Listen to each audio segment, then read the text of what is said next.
Et salut les loin, j'espère que vous allez bien. On se retrouve aujourd'hui pour une nouvelle vidéo sur l'hyperviseur Proxmox.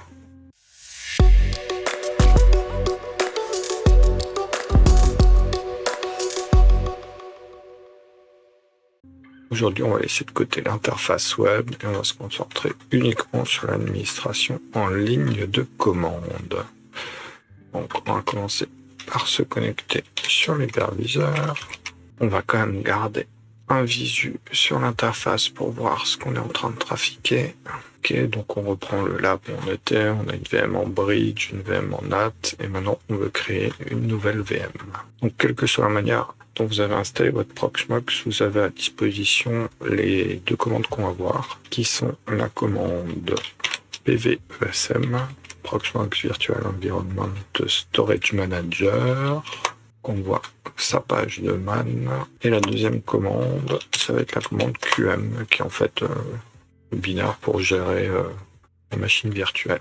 Donc on va commencer par tout ce qui est définition du storage. Donc si j'utilise PVESM, on voit qu'on a pas mal de possibilités d'arguments à lui donner. On va commencer notamment par le PVESM. On va faire le PVESM status. Donc le PVESM status, il va nous donner les différents types de storage qu'on a à disposition, leur taux de remplissage, qu'on voit qu'on a différents types, soit c'est de la directory, soit c'est du LVMSIM. Donc si je regarde ici, dans le menu en Data Center Storage, on a exactement les mêmes informations que sur cette page. Ce qu'on va pouvoir faire aussi avec PVESM, on va pouvoir lister ce qu'on a dans un storage. Si je prends du coup le PVESM list local, vous voyez que c'est là où j'ai un backup qui traîne et on a les fichiers ISO. Donc on a la possibilité de virer les fichiers avec la commande PVESM free. Regardez la syntaxe.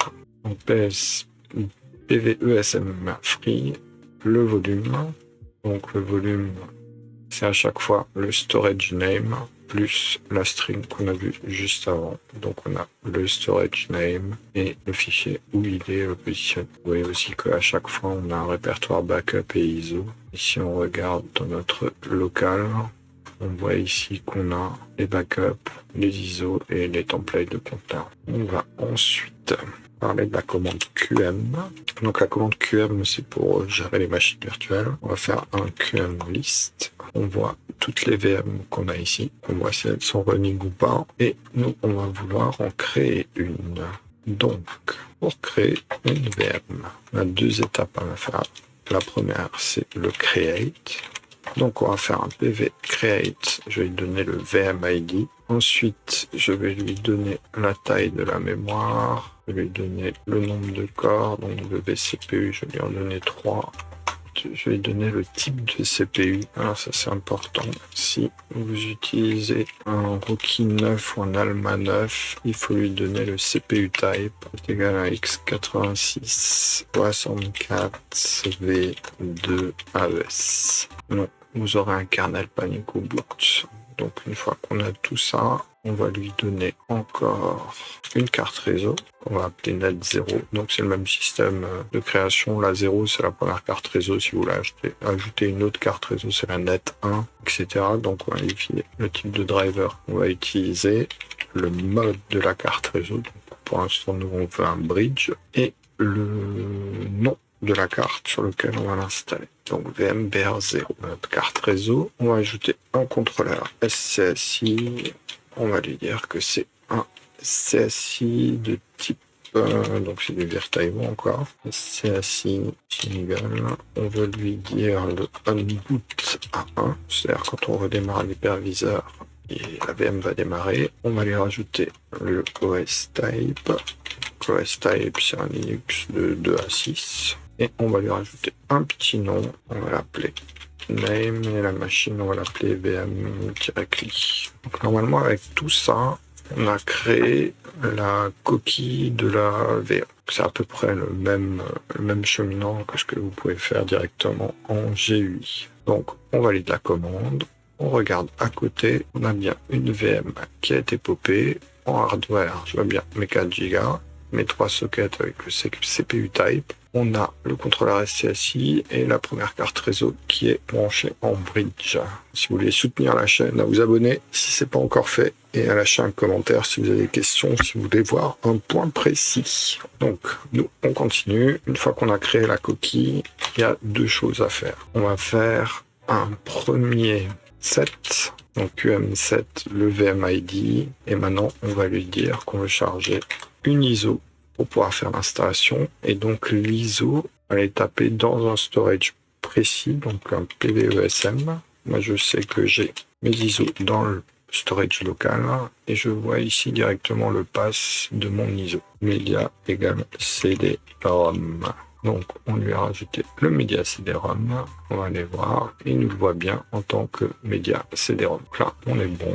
On va aller faire le set du disque dur sur lequel on va installer. Donc, c'est un contrôleur CSI. On va prendre le premier CSI. Et là, on va choisir un storage.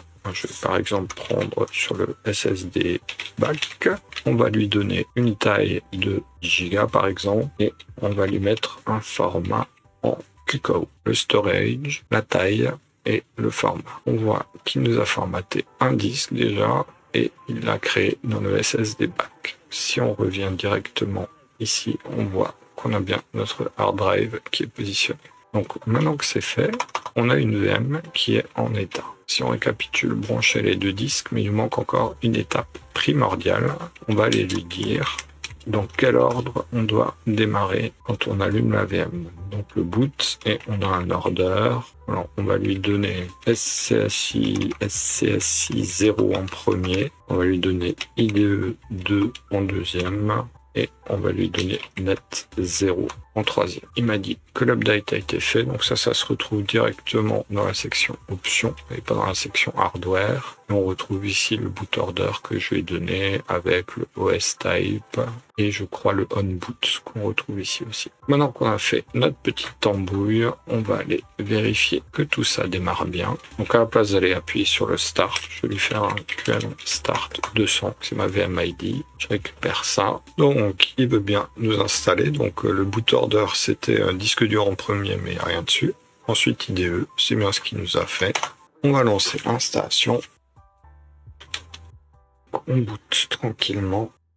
Donc nous on fait notre installation, donc on le veut en français, on va utiliser le disque de 10 Go. La config réseau, on va déjà appeler notre VM CLI, on va aller dans l'IPv6, on va virer, parce que pour l'instant je vais rester en IPv4, on enregistre, on déconnecte, on reconnecte. On va définir un mot de passe pour le user root. Ok, et on lance notre installation. Donc là, on a un peu de temps. Donc pour l'installation, on va devoir parler d'une fonctionnalité qui est les snapshots. Donc les snapshots, vous ne pourrez pas tout le temps les faire. Il y a une page qui est destinée au storage type. Donc il y a différents types de storage, soit au niveau file level, soit au niveau block level. Tout ce qui est stockage, on a deux types, soit du file level, soit du block level. En standard, on trouve directement les types. Donc la locale et la local VM sont de base dans une install via l'ISO. Moi j'ai rajouté deux stockage directory sur deux disques qui sont branchés à l'hyperviseur. Moi je l'ai installé là-dedans. C'est un type dir. Et si on se réfère à la table des storage, on voit qu'on n'a pas le droit d'utiliser des snapshots. Mais il y a un petit 2, et si on regarde le petit 2, les snapshots sont possibles uniquement avec le format QCOW. Et si vous vous souvenez bien, quand j'ai créé le disque pour l'installation, je lui ai bien donné le format QCOW. Et du coup, avec ça, ça me permet d'accéder à la fonctionnalité des snapshots. On va surveiller notre install, elle est toujours en cours. Quand on est tout à la fin de l'install, on a créé notre petite VM des familles. On va récupérer après toutes ces lignes. On va essayer d'en faire un script pour voir si ça va un petit peu plus vite. C'est terminé. Ok, on fait un reboot. Donc là, on vérifie que notre boot order il fonctionne bien. Je suis plus censé arriver sur la phase d'installation. Et effectivement, on a vu passer le grub Donc, cela fonctionne proprement. Je rappelle, dans notre config de VM, on lui a donné comme boot order d'abord le disque, ensuite le CD et ensuite le net si on veut faire du PXE. Au premier boot, CSI 0, il n'était pas bootable parce qu'il n'y avait rien dessus, donc il est passé au deuxième choix qui était le CD-ROM, ce qui nous a permis de faire l'installation. Au deuxième boot post-installation, sur le disque, il y avait tout ce qu'il fallait, donc il a booté dessus. On va aller se connecter et on a notre machine qui est toute prête. On va vérifier un petit DNF update pour voir si on est bien à jour. On a beaucoup de mises à jour. Ça veut dire qu'il faut que je rafraîchisse mon ISO que j'ai utilisé. Ah oui, 9.4.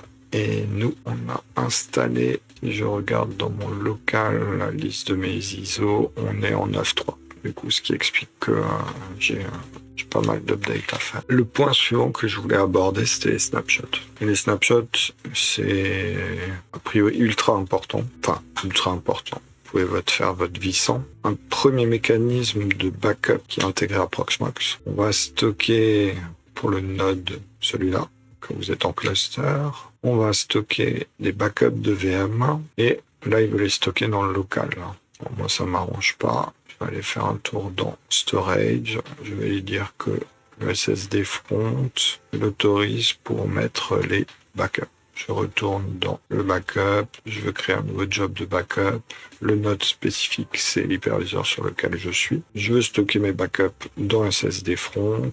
On va le faire de lundi à vendredi à minuit. Et là, on a le choix entre soit toutes les VM, soit juste les VM sélectionnées.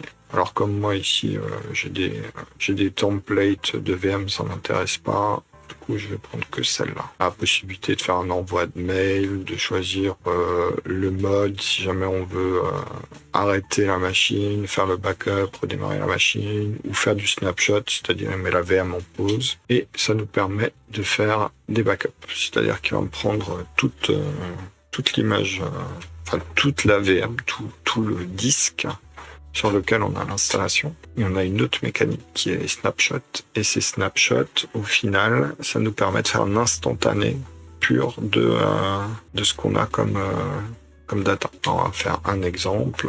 Il y a une commande snapshot. On va regarder, on va chercher dans la doc, snapshot.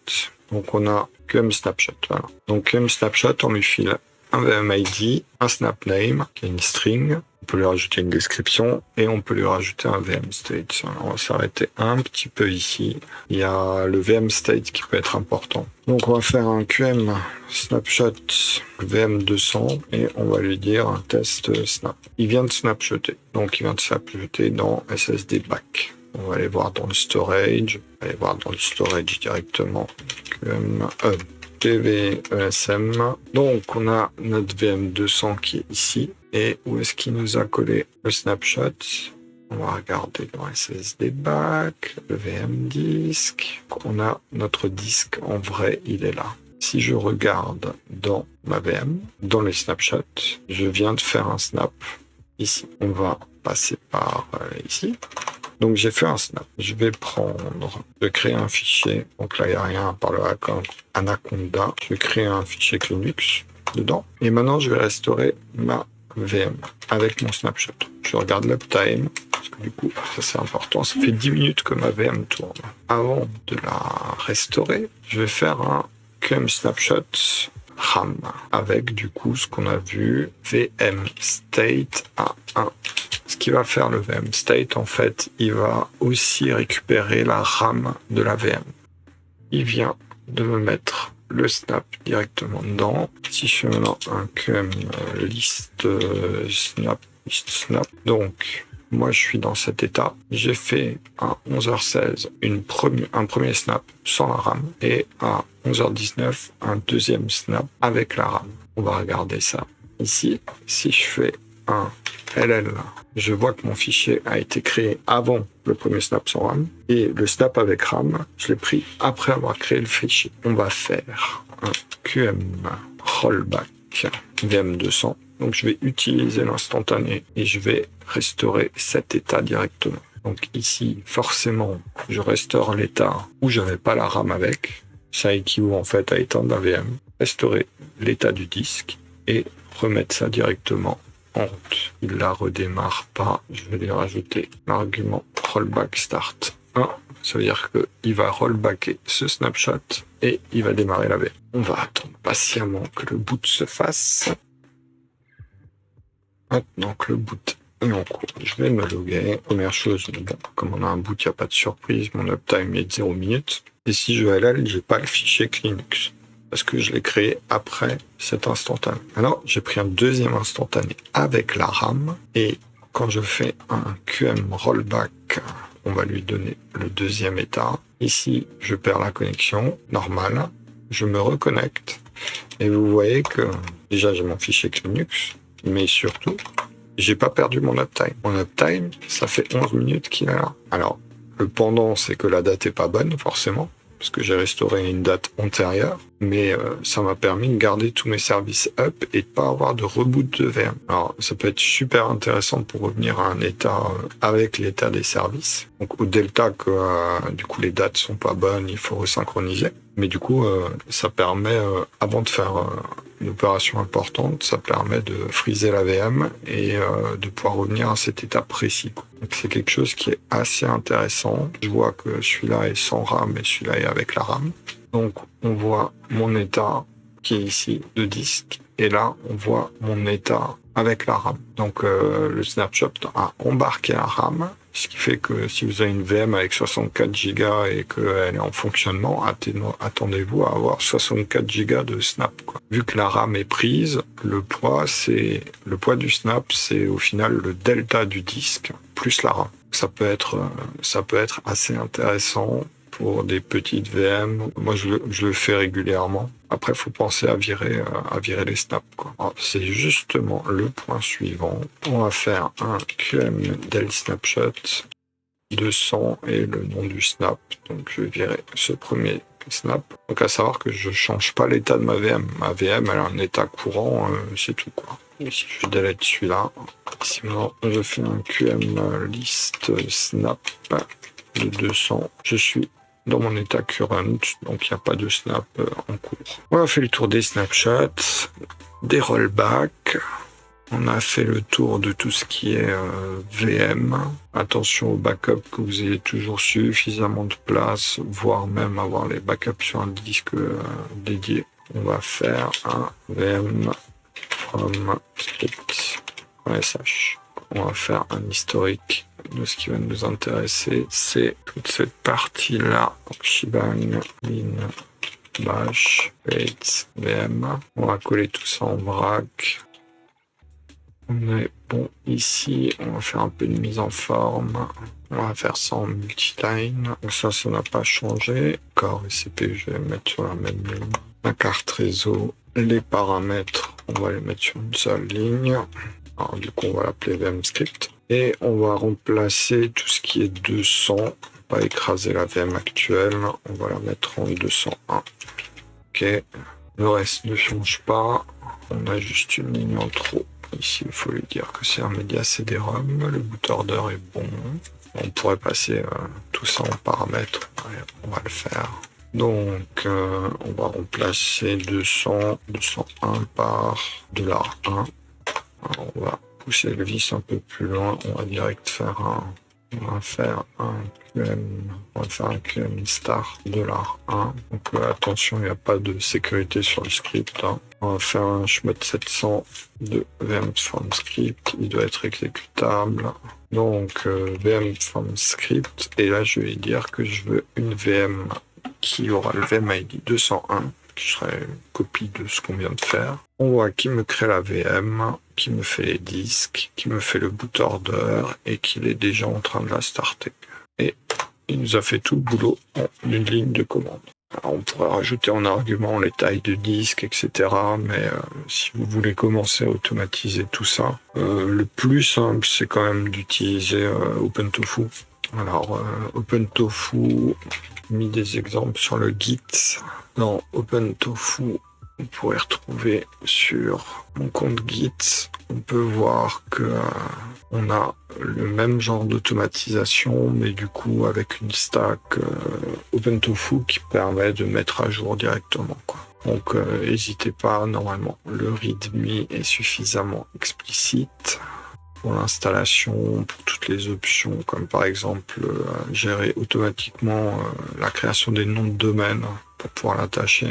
Un link to Ansible, j'ai à chaque fois mis soit le code qui est attaché dans Git, ou alors directement la vidéo qui est associée que j'ai faite, qui est sur YouTube. Donc, si vous voulez aussi aller un peu plus loin, vous pouvez aller sur la page de doc, soit dans Proxmox, dans virtualisation, le clean management, toutes les commandes qu'on a vues, je les ai mis ici. Tout ce qui est gestion des snapshots aussi. Et si vous voulez aller plus loin avec OpenTofu, vous avez ici aussi la doc sur notamment comment générer le token, quel provider utiliser. Voilà, le GitHub, il est en cours de construction. Hein. Si vous avez des questions, n'hésitez pas. Allez, ciao.